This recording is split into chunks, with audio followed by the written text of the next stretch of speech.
तो मुझे लग रहा है शायद कांग्रेस इशारा कर रही है कि राहुल गांधी भी फटी धोती पहनना शुरू करेंगे देश को महान बनाने के लिए। अगर ये इशारा है तो मैं कहूँगा फटी की ज़रूरत नहीं, धोती अच्छी पहनो। फटी की ज़रूरत क्या, मान लो धोती कंफर्टेबल है तो ठीक है धोती, लेकिन धोती ठीक पहनो, आपकी प्रतिष्ठा भी महत्वपूर्ण है।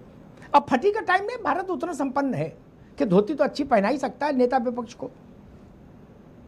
कुछ बातें बड़ी विचित्र आई हैं इसमें, वो तथ्यात्मक रूप से गलत है। मेरे शो में बाकी तू में सब अनुमन्य है, लेकिन तथ्य दुरुस्त रहना चाहिए। तथ्य गलत जाता है तो मेरा चेहरा खराब होता है। रवि भाई विद्वान व्यक्ति है, लेकिन उन्होंने जोश में कहा कि हमने मूर्ति रखवाई। नहीं, हम का मतलब होता है कांग्रेस में गांधी परिवार। जब मूर्ति रखी गई, अरे रुक जाओ भाई, सब आप ही जान रहे हो क्या दुनिया में। जब कांग्रेस वहां मूर्ति रखी गई तो जवाहरलाल जी प्रधानमंत्री थे, गोविंद बल्लभ पंत उत्तर प्रदेश के मुख्यमंत्री थे, और के नायर फैजाबाद के डिस्ट्रिक्ट मजिस्ट्रेट थे।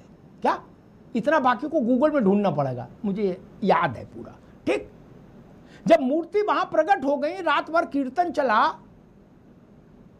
तो जवाहरलाल जी को पता लगा तो वो आग बबूला हो गए। पहले तो उन्होंने गोविंद बल्लभ पंत की क्लास ली, बोले आप किसी लायक नहीं हो पंत साहब, आपने क्या करवा दिया बताइए, हटाइए मूर्ति यहां से। पंत जी ने कहा कि मैं डीएम से बात करता हूं। के नायर ने कहा कि पंत साहब मैं मूर्ति नहीं हटने दूंगा, मूर्ति हटेगी तो बहुत व्यापक इसकी प्रक्रिया पूरे देश में होगी। पंत साहब ने पंडित जी को बताया कि डिस्ट्रिक्ट मजिस्ट्रेट नहीं मान रहा। पंडित जी सोचिए, भारत के इतिहास में शायद पहली बार हुआ हो कि नाराज प्रधानमंत्री डायरेक्ट खुद डीएम को फोन लगा दे, बोले मैं बात करूं। उन्होंने के नायर से बात की। के नायर ने कहा कि पंडित जी आई एम सॉरी, मैं मूर्ति नहीं हटने दूंगा, आप मुझे हटा सकते हैं, लेकिन जब तक मैं डिस्ट्रिक्ट मजिस्ट्रेट फैजाबाद हूं मूर्ति नहीं हटेगी। जवाहरलाल नेहरू ने सुझाव दिया था इनको सरयू में प्रवाहित कर दीजिए मूर्तियों को, और कांग्रेस को उसका भी क्रेडिट ले रही है यार, गजब बात है। और कांग्रेस ने कहा ये दोहरा चरित्र मत रखिए, आपको इसी से नुकसान हुआ। आपने कहा ताला हमने खुलवाया, तो राजीव गांधी के आदेश से ताला नहीं खुला, नारायण दत्त तिवारी के आदेश से नहीं खुला, ताला खुला डिस्ट्रिक्ट जज फैजाबाद के ऑर्डर से, वो क्रेडिट कांग्रेस का। और कोर्ट के आदेश से मंदिर बना तो बोले इसमें मोदी क्या लेना देना, कोर्ट ने बनाया मंदिर, कोर्ट ईंट गारा लाया था, अच्छा, और ताला आप खोले थे। राजीव गांधी गए थे चाबी बनवाने ताले की, नहीं ना। आपको वो आंदोलन भी याद नहीं, बढ़ो जोर से आगे, आगे बढ़ो जोर से बोलो जन्मभूमि का ताला खोलो, नारा लगता था अयोध्या में, आगे बढ़ो जोर से बोलो जन्मभूमि का ताला खोलो। तब ताला खोला। क्या राजीव गांधी की जेब में जैकेट में थी चाबी जो उनने कहा जाओ फोतेदार खोला ताला, नहीं ना। आप क्यों क्रेडिट ले रहे हो?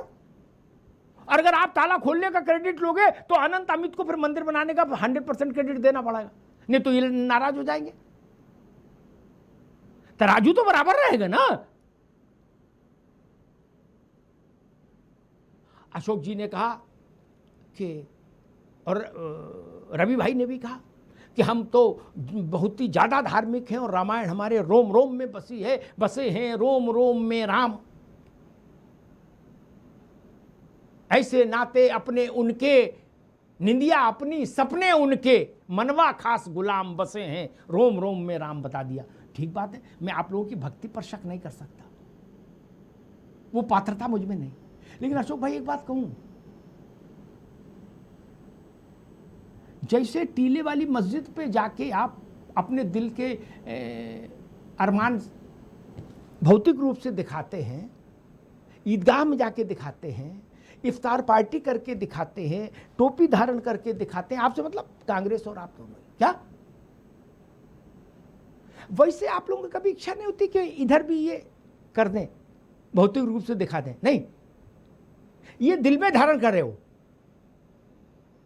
लेकिन टीले वाली मस्जिद जाना पड़ता है। नहीं, यही धोखाधड़ी बंद कर दो। ये नहीं चलेगी, अब बिक नहीं सकती। जितनी बिकती थी पंडित जी के समय में बिक गई, इंदिरा जी के समय में बिक गई, थोड़ी बहुत राजीव जी के समय में बिक गई। अब उस दुकान ही खत्म हो गई, वो धोखाधड़ी नहीं चलेगी। आपको फिरंगी महली साहब के यहां जाके ही ये बताना पड़ता है मुसलमानों को कि मुसलमानों हम तुम्हारे साथ हैं। ममता जी को फुरफुरा शरीफ जाके बताना पड़ता है कि फुरफुरा हम तुम्हारे साथ हैं। किसी को चरारे शरीफ जाना, किसी को देवा शरीफ जाना, किसी को अजमेर शरीफ जाना। क्यों? अल्लाह मन में नहीं है?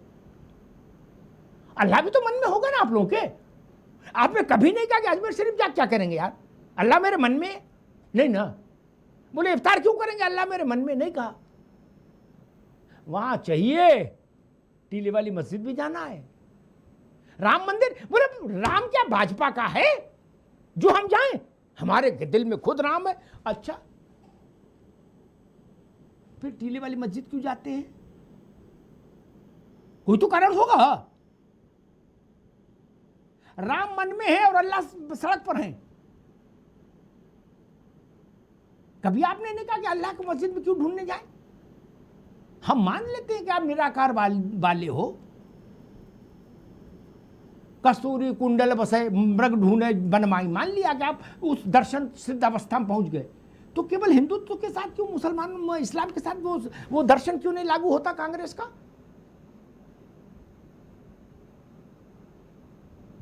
मां के हृदय में बेटा संतान बसती है, फिर भी मां संतान को चूमती है, उसको गोद में लेती है ना। बाबर की समाधि के मकबरे पर जा सकते हो, जो देश में नहीं 3 पीढ़ियां जा सकती हैं, लेकिन रामलला के मंदिर में एक दीपक जलाने नहीं जा सकते हो। और फिर ये ऊपर से रंगबाजी, ये कि हमारे तो रोम रोम में राम है। रामलला भी सुनते होंगे तो कहते होंगे भैया किनसे पाला पड़ गया, गजब लोग हैं, थेतरे किए जा रहे हैं। क्या कोई मानेगा भारत में नहीं दुनिया में कि पंडित जी, इंदिरा जी, राजीव जी, सोनिया जी, राहुल जी, प्रियंका जी, रॉबर्ट वाड्रा, रेहान और प्रियंका जी के बाल बच्चे और भी जो हैं, किसी को कभी टाइम ही नहीं मिला अयोध्या जाने का? गजब आदमी हो यार। और फिर हमसे कहते हो कि ये भारत में मनवा दो कि हमारे अंदर राम बसे। कैसे मान लेगा कोई? कोई नहीं मानेगा। सब इतने व्यस्त रहे। फैजाबाद कैंपेन करने गए आप लोग, पंडित जी गए, इंदिरा जी गई, राजीव गांधी गए। राजीव गांधी की बड़ी चर्चा होती है, कांग्रेसी उससे अयोध्या पर बात करो तो वो राजीव गांधी का फोटो ले आते हैं। मैं एक बड़ी बात रहस्योद्घाटित कर दूं, अशोक जी शायद आपके भी स्मरण में नहीं होगी, राजीव जी ने अपने कांग्रेस पार्टी के लोकसभा चुनाव के कैंपेन की शुरुआत फैजाबाद से की। क्या?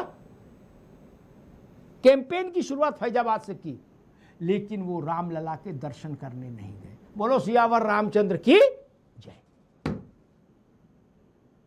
कैंपेन वहां से शुरू किया, देश भर से पत्रकार लेके आए गए,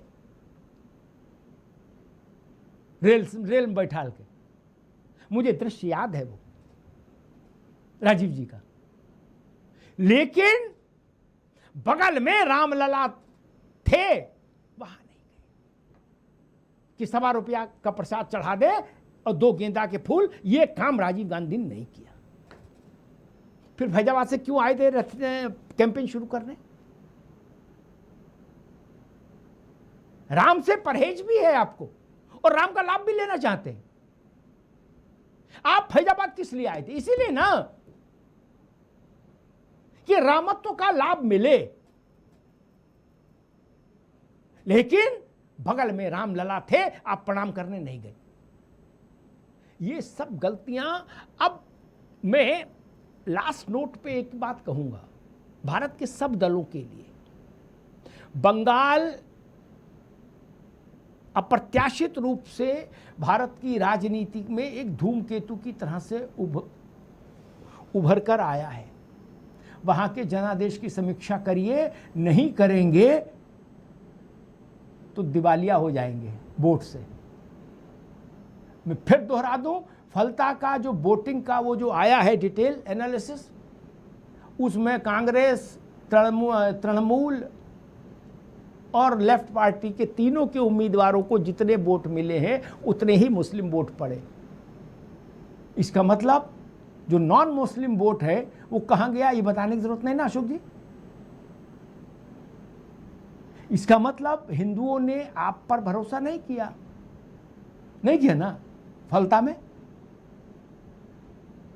न कांग्रेस पर, न टीएमसी पर, न लेफ्ट पर। ये छोटी बात है क्या? सोच कर देखिए, अगर ये लखनऊ में हो गया, इटावा में हो गया, फर्रुखाबाद में हो गया, मैनपुरी में हो गया अशोक जी, तो हाहाकार मच जाएगा कि नहीं? दिल पे हाथ रख के सोचना, यहां जवाब मत दीजिए, दिल पे हाथ रख के सोचिएगा।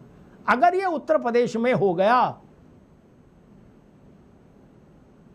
तो सब कुछ पलट जाएगा, सब कुछ बदल जाएगा, ये ध्यान रखिएगा। धन्यवाद।